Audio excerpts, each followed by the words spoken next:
Es viernes y la iglesia lo sabe. Hoy es 23 de abril, día de San Jorge. Muchas gracias a todos los que me han felicitado por el día de San Jorge. Gracias a todos. Vamos a empezar en el nombre del Padre, del Hijo y del Espíritu Santo. Amén. Te damos gracias, Señor, por este día que comienza. No solamente te pido por mí, por todos los que llevan el nombre de Jorge y sobre todo por mi hermana, que es Georgina. Además, va a ser su cumpleaños en este fin de semana.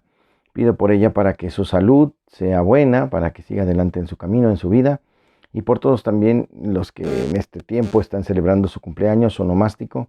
Por todos los enfermos y por todos los fieles difuntos. Bendícenos, Señor, en este viernes, en este inicio de fin de semana. En el nombre del Padre, del Hijo y del Espíritu Santo.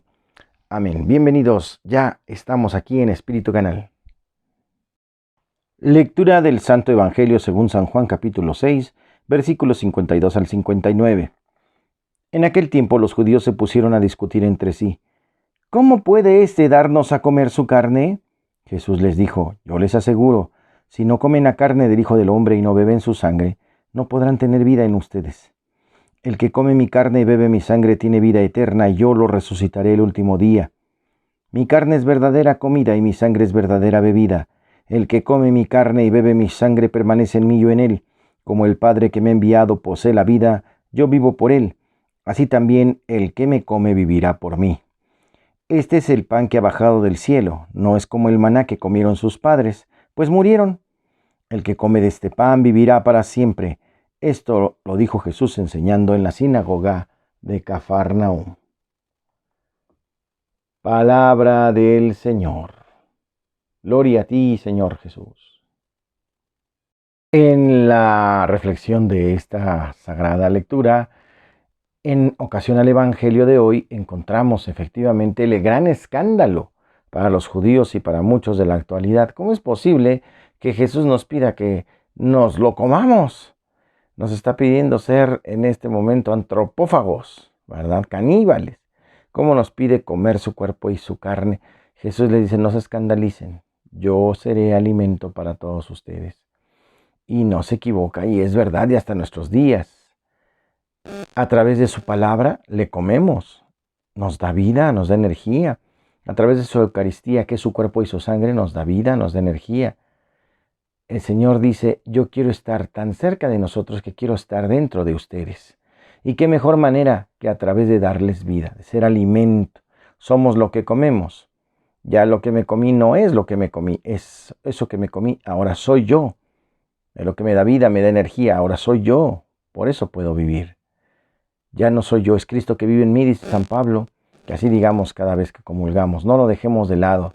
Creamos en la palabra, el que no come mi carne y no bebe mi sangre no tiene vida eterna. ¿Por qué no le creemos? Hasta los enemigos de Dios, los satánicos, los malosos, saben que Jesús está en la Eucaristía, por eso se la quieren llevar, se la quieren robar. Por eso conviene que nosotros, ¿verdad?, descubramos que Jesús está ahí en el altar. No perdamos de vista su presencia. Sí están bonitas las imágenes del templo, sí se vale hacer oración de intercesión pidiendo que esos santos intercedan ante nosotros. Pero Jesús está en el sagrario, en esa cajita donde está prendido el foquito. Ahí está Jesús, Eucaristía. ¿Por qué pasamos de largo ni una reverencia? No lo respetamos, no nos callamos cuando está la consagración, no nos adentramos en una profunda oración cuando Él está entre nosotros. Estemos atentos y no le faltemos al Rey de Reyes. Es Jesús Eucaristía que nos alimenta y da vida al mundo.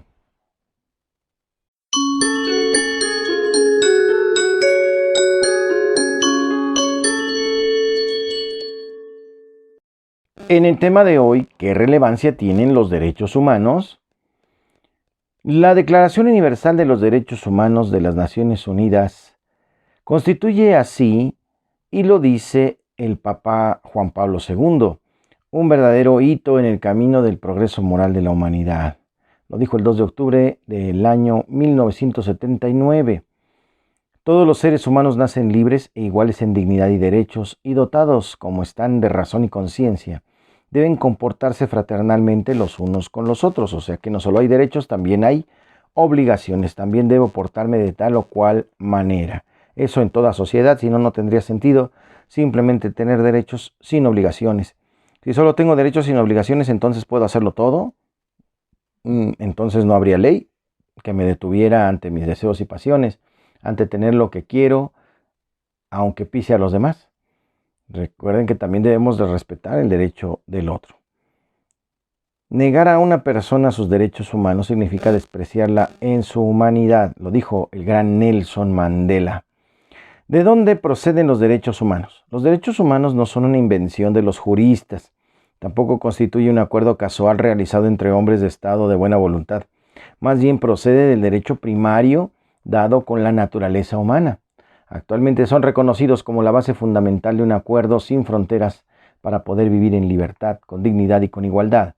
Son reconocibles mediante la razón y se enraizan en la dignidad del ser humano que posee por ser imagen de Dios. Por este motivo son universales, no dependen del lugar ni del tiempo, son invulnerables porque también lo es la dignidad humana en la que se fundamentan. Todos los hombres son dignos, tienen dignidad, son inalienables, es decir, nadie puede quitárselo a otro. No hay nadie que tenga el poder para atribuírselos o negárselos a otra persona. Yo te voy a dar dignidad o yo voy a poner dignidad en tu vida. No, ya la tiene. Hasta nuestra Constitución lo dice. Tenemos que reconocerlo, ¿verdad? Entonces, todos, pero especialmente los cristianos, debemos levantar la voz cuando nos enteramos de que son vulnerados los derechos humanos o no son reconocidos aún en algunos países. Y en la cuestión del aborto, el tema que hemos tocado también, hemos dicho que no necesitamos derechos humanos si no tengo derecho a nacer. Ese es el primer derecho y fundamental. Derecho a nacer, derecho a vivir. ¿Por qué me lo quitas? ¿Por qué no me das ni siquiera la oportunidad de respirar? Eso es terrible. Dicen, tengo derecho a no dejarte, a matarte. No puede ser. Si ya la ley va a permitir matarnos, bueno, pues entonces adelante, acabemos unos con otros y terminemos con el mundo entero, pero no dejemos a nadie. Pues no tiene sentido. No se supone que los derechos y las leyes son en virtud de la sociedad, del bien común, de la gente. ¿Qué bien común puede hacer un aborto? ¿Qué bien común puede hacer un asesinato? Hasta ahorita que yo crea un problema, no resuelve otro problema. Frecuentemente, para ridiculizar alegremente la defensa que la Iglesia hace de sus vidas, se procura presentar su postura como algo ideológico, oscurantista, conservador. Sin embargo, esta defensa de la vida por nacer está íntimamente ligada a la defensa de cualquier derecho humano. Supone la convicción de que un ser humano es siempre sagrado e inviolable en cualquier situación y en cada etapa de su desarrollo. Es un fin en sí mismo y nunca un medio para resolver otras dificultades. El Papa Francisco en Evangelii Gaudium 213. Y dicho sea de paso, en diferentes ideologías que dicen ni una difunta más, ni una muerta, ni asesinada más, estamos de acuerdo.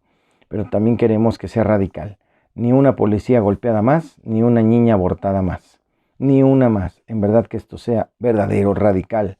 Estamos a favor del movimiento si es verdadero, si es auténtico. No para unas cuantas. No maten solo a algunas cuantas. No golpeen a unas solas cuantas. No humillen, no destruyan a unas solas cuantas. Pero desafortunadamente el mismo movimiento y los mismos participantes lastiman y destruyen a las mismas mujeres en su dignidad, en su salud, en su trabajo, en su derecho a llevar un pan a su casa. De esa fotografía que me enseñaron la otra vez de una pobre policía con un temor en la mirada terrible, con un dolor, toda golpeada en esas manifestaciones. Y también las niñas, las mujeres que no dejan nacer. ¿Cuántas mujeres han sido abortadas en esos vientres? No sabemos si es niño o niña. ¿Cuántas mujeres que quizá hubieran sido grandes presidentas, hubieran sido grandes religiosas, hubieran sido mujeres que transformen radicalmente todo el mundo y simplemente por egoísmo, por, dicen, derecho o ley, quitarlas del camino? Es en verdad lamentable. Esto en el tema de hoy.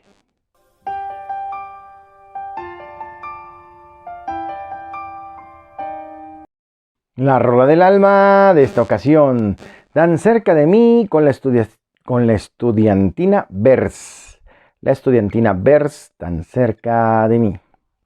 Canto popular.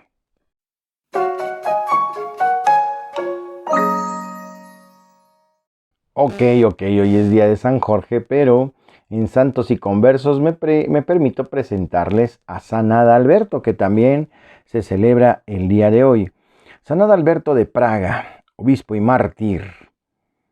San Adalberto Wojtek, obispo de Praga y mártir, que aguantó dificultades en bien de aquella iglesia y por Cristo llevó a cabo muchos viajes, trabajando para extirpar costumbres paganas, pero al ver el poco resultado obtenido se dirigió a Roma, donde se hizo monje, pero finalmente vuelto a Polonia e intentando atraer a la fe a los prusianos en la aldea de Tenkiten, junto al golfo de Gdańsk, fue asesinado por unos paganos. Adalberto significa aquel que brilla por la nobleza de su espíritu, es de orden germánico. Aún era niño cuando una enfermedad que le puso a las puertas de la muerte le hizo ver la seriedad de la vida. El problema de su salvación se le presentaba con una insistente alarma, y ante él parecían verdaderas naderías la belleza angélica de su cuerpo, de todo el mundo, que todo el mundo alababa, la nobleza de su familia, una de las más poderosas de Bohemia, y la gloria de su saber, que acumulara al lado del obispo Magdeburgo. Adalberto, este obispo que le dio su nombre, antes se llamaba Wojties. Tendría algo más que 20 años cuando asistió a la muerte de Dietmaro, arzobispo de Praga. Dietmaro había sido uno de aquellos pastores mundanos que tanto abundaron en aquella época. Al llegar su última hora, el aguijón de la conciencia le atormentaba sin piedad, como muchos pastores les pasa en sus últimos momentos al sacerdote. No vaya a ser, ¿verdad? Decía: mísero de mí, exclamaba, cómo he perdido mis días, cómo me he engañado y cómo he engañado al mundo, prometiendo larga vida, riquezas y placeres. Así alababa en medio de las situaciones dolorosas de la agonía, con la voz ronca y entrecortada, con los ojos extraviados y convulsos, los rasgos de su rostro. Cuando murió parecía sumido en el abismo de la desesperación. El joven Adalberto salió de la estancia transformando su vida, sacudido por aquello que vio, ese terrible espectáculo. Causó sensibilidad eslava, tanto que entonces esas palabras del moribundo parecían resonar constantemente en su cabeza una y otra vez. De tal modo que en su vida se presentaron situaciones interesantes. Se echó ceniza en la cabeza. Empezó a caminar de iglesia en iglesia postrándose, ante las reliquias de los santos, y de hospital en hospital visitando enfermos. En esta forma lo encontró el Señor en santidad, cuando lo sentaron en la silla episcopal de Praga. Solo esto le faltaba para hacer de su vida un tormento insoportable. La idea del juicio de Dios le atesanaba el alma. Es fácil decir llevar una mitra de seda y un báculo de oro. Lo grave es tener que dar cuenta de un obispado al terrible juez de vivos y muertos. Vivía triste y como dominado por una impresión de terror. Diríase que pendía sobre su cabeza el filo de una espada. Efectivamente, algo más aterrador que una espada le abrumaba sin cesar. El enigma sombrío le estremecía, le atormentaba y consumía sus carnes. Cuenta que jamás se le vio reír a los que le preguntaban por qué, teniendo un obispado tan rico que le hacía uno de los más poderosos príncipes del imperio, no reservaba algunas rentas para los lícitos placeres. Contestaba él con una lógica inquietante: ¿no les parece una locura hacer piruetas al borde de un abismo? No deja de causarnos extrañeza, después de haber sido predicada la suavidad del Evangelio, una atmósfera de miedo en que vive uno de los más puntuales seguidores. Pero Dios tiene muchas vías para llevar al cielo a sus escogidos, y en el siglo X, tan disoluto y gangrenado por el crimen, convenía la aparición de esta figura ejemplar. Entonces alcanzó toda su realidad aquella palabra de Cristo: el mundo se alegrará y ustedes también. Pero el mundo, que perdona fácilmente su virtud a algunos santos, porque la juzga más suave, más humana, más condescendiente, guarda un odio irreconciliable para aquellos que directamente con sus palabras o conducta se oponen a sus alegrías insensatas. Adalberto era en vida, en sus palabras, lo que era un rostro. Sus súbditos yacían en la barbarie, sin más que el nombre de cristianos, y él tenía un temple incapaz de ceder. Predicaba, reprendía, excomulgaba, y la gente no veía más que la dureza de su palabra. No veía que todas las rentas de su tierra se las entregaba a los mendigos y los enfermos. Su rigidez de acero se estrelló contra el salvajismo del pueblo. 3 veces dejó su episcopado por juzgar inútil su labor, y otras tantas lo volvió a tomar por consejo de los sumos pontífices. En uno de estos intervalos visitó la cogulla benedictina en el monasterio de San Bonifacio de Roma, disfrazado con la máscara de la humildad y la sencillez. Nadie adivinó en el nuevo monje la luz de Bohemia. Vivió desconocido durante 5 años, como el último de los monjes, sirviendo cuando le tocaba a la mesa conventual y sufriendo las sanciones regulares y las advertencias de los hermanos, porque, como no estaba acostumbrado a aquellos menesteres, rompía con frecuencia las copas y los platos. Cuando por última vez se dirigía a su diócesis, los de Praga le enviaron una embajada, diciéndole irónicamente: «Nosotros somos pecadores, gente de iniquidad, pueblo de dura cerviz. Tú, un santo, un amigo de Dios, un verdadero israelita que no podría sufrir la compañía de los malvados». Adalberto comprendió, se dio cuenta de que serían inútiles todos sus esfuerzos y se encaminó a predicar el Evangelio en Prusia. A la severidad de su palabra añadió Dios el atractivo de la gracia. Ya antes su predicación había convertido a muchos paganos en Polonia y el rey de Hungría, San Esteban, había recibido de su boca la enseñanza de la fe. En Prusia su apostolado tuvo una fecundidad asombrosa. Todos los habitantes de Danzig recibieron el bautismo de sus manos.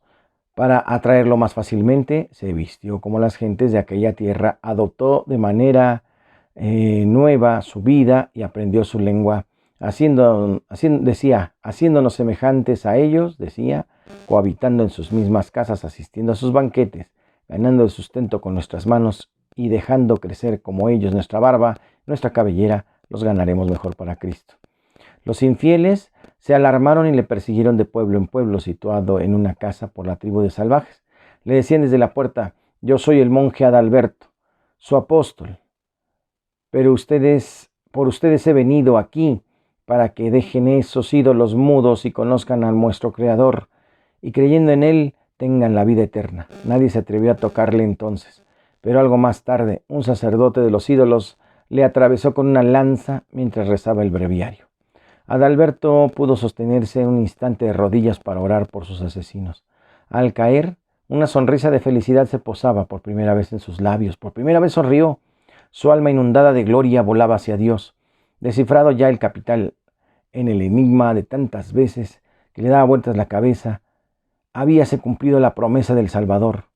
Su tristeza se convertía en gozo, y su gozo nadie se los podrá arrebatar.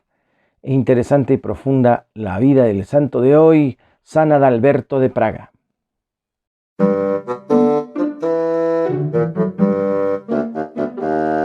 Chiste clásico. El niño acompaña a su mamá al mercado y de repente ve pasar un perrito y le dice: «Mamá, ¿me dejas pegarle al perro?». «No, niño, ¿cómo se te ocurre? Te va a morder, estate quieto». Pasa un tiempito y el niño molestón jala el vestido de la mamá. «Mamá, déjame pegarle al perrito». «Que no, entiende que no. Ay, salís a tu padre, no entiendes». Tercera vez: «Mamá, ¿puedo pegarle tantito al perrito?». «Ay, cómo molestas, pégale, ándale». Y dice el niño: «Ay, no, porque me muerde».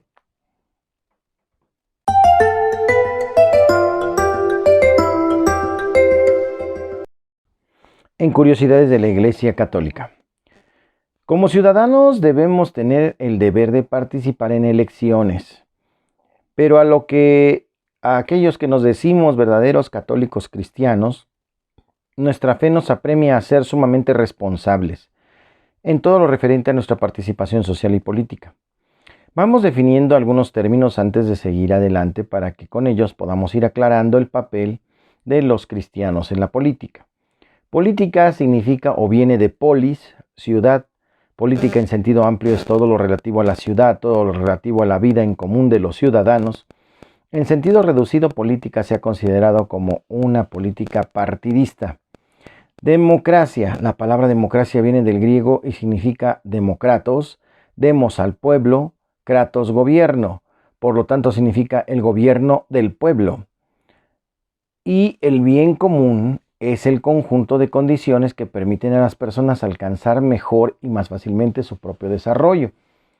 Justicia social es el concepto que expresa el conjunto de comportamientos sociales que buscan fijar, elaborar, alcanzar y distribuir el bien común. Ya en la Gaudium et Spes o Gozo y Esperanza número 26 del Concilio Vaticano II, se define el conjunto de aquellas condiciones de la vida social con las cuales el hombre, la familia y la sociedad pueden lograr con mayor facilidad y plenitud su propia perfección, y que consiste sobre todo en el respeto de los derechos y de los deberes de la persona humana. Para la doctrina social de la Iglesia, ya desde Juan Pablo II definió claramente lo que significa política. La política es el prudente cuidado del bien común.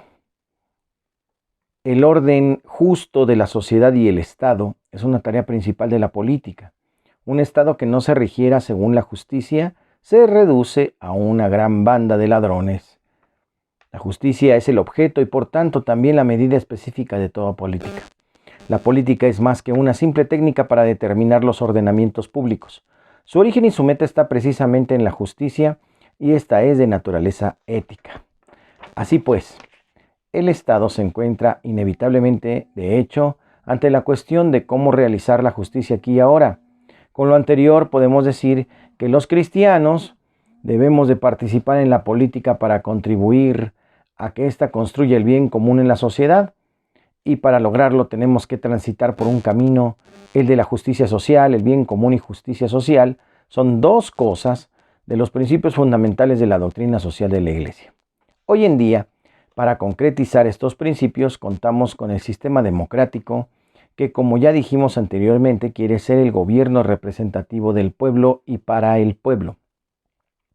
Pero el sistema, sabemos, no es perfecto. Debemos de irlo construyendo entre todos. Así que nuestro compromiso no es solo ir a las urnas y votar. Debemos de influir en el mejoramiento de nuestra democracia, cada uno desde nuestra trinchera, para que ésta responda a los enormes retos que tenemos en el país, como la pobreza y la violencia, por citar a algunos. Hagamos oración en estas elecciones, importante en este tiempo. Vamos a recibir en este momento el siguiente tema. Vamos a la buena onda.